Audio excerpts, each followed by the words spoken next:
Hey guys, my name is Chris from HRT Tactical Gear. I just want to say thanks for Thin Line Defense Company for stopping by.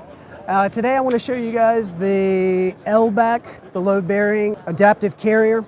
It's designed to distribute weight more efficiently over the shoulders, through the back, as well as rigid cummerbunds. The rigid cummerbunds are so that if an individual wants to carry plates on their cummerbunds for side plates, it doesn't have that bend nor the sag. It's going to be using the same proprietary connecting points for placards, panels, for the rack, as well as the placards and stuff for anything that would fit on the H rack as well. So if you already own those systems, the LBAC is just a simple filter towards just an upgraded and a slightly more load-bearing capable system. It's going to come in all of our normal colors that we have available, from solid to different camo patterns. We're looking at starting this out at about a $450 price tag for MSRP. We'll get a finalized price tag on it once we actually have the release. We're looking at a late Q1 release or Q2 release. So we're looking at the possibility in the future to get this out to Thin Line Defense. That way they get a chance to run it sometime after we get through the T&E portions on this. The Modulus system, we released this originally in 2021, but we've never really had the opportunity to push this out to the world in a large show environment like this. It is a modular system. The two front pouches can be adjusted, one on the left, one on the right. It has a very similar feel to a Maximus if you've ran a Maximus before.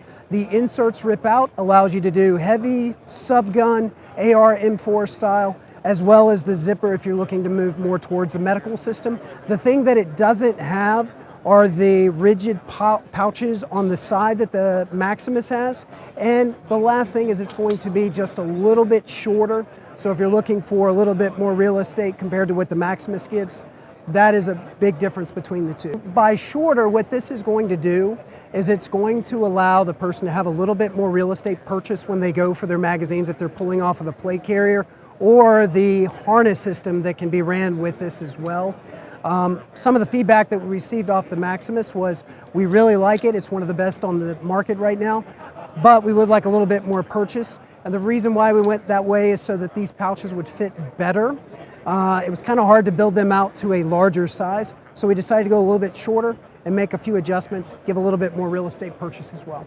All right, so the LBAC, it's going to be very similar to what you would get with the rack as far as being able to attach your placards as well as your back panels.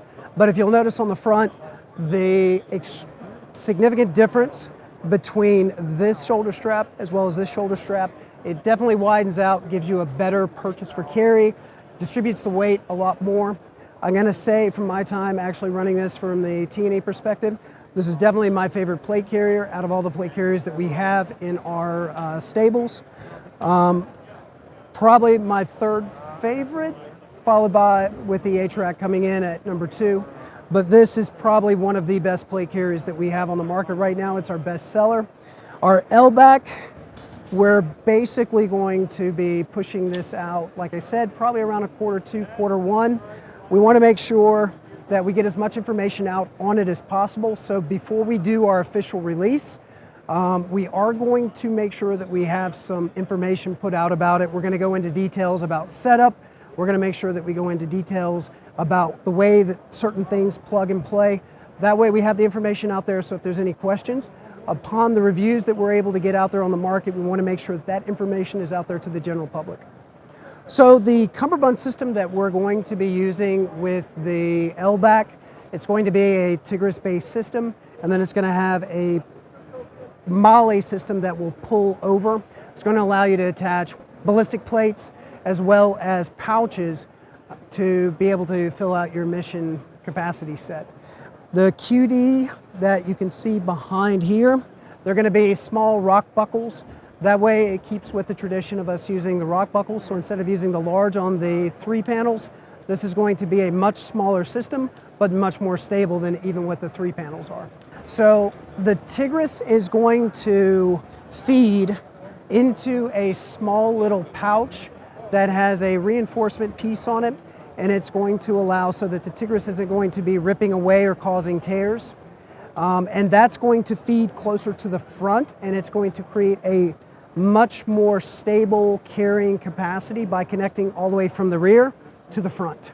So with the shoulder straps, one thing that we've also done is it does have enough padding to basically give you the relief that you're really wanting, but it's not so over padded that it's going to make it really hard to get a purchase with the stock. So as far as comfort level goes, the way that it just pushes out in a wider fashion, it just distributes the weight much more efficiently. So basically it's going to run from where the collarbone runs into the shoulder deltoid area, and it's going to push up a little bit into the trap. By separating that weight in this area a little bit more efficiently, it keeps it off of the neck and it keeps it from just being in a very small area, allows better circulation, and it makes you feel like it's not as much weight on your shoulders throughout the day. So this is going to be our new light. They're going to be coming into 2 bodies. Currently we're in testing and evaluation on this, but we wanted to get this out as soon as we could, just to kind of give everybody that there is going to be hopefully a new light system in our future. It's going to have approximately 90,000 candela and 1,700 lumens. But the big factor on this is going to be the ODA tail cap. So the ODA tail cap stands for omnidirectional activator. It's basically, you would be able to buy this in 3 parts. You could buy it in the head, the body, or the tail cap. It's designed to fit with Surefire, Modlite, Arasaka, and any other tubes that are designed to work within a Surefire family. This would also be able to have the tail cap removed. With the tail cap removed, you could also add a tail switch. The idea is to be able to take advantage of the power of the batteries into the head. We're still doing some final modifications to get it to where we want it as far as the throw as well as the spill, but we think this is going to be a very competitive light on the market when we finally get it released. And the idea is basically we want to get this out to the guys over at Thin Line Defense because we would like for them to review this once we get a final light system in place. That way we can get some feedback from them, and if we come out with a Gen 2 or we come out with a new light head, that way we can get some feedback and hopefully make this product so much better.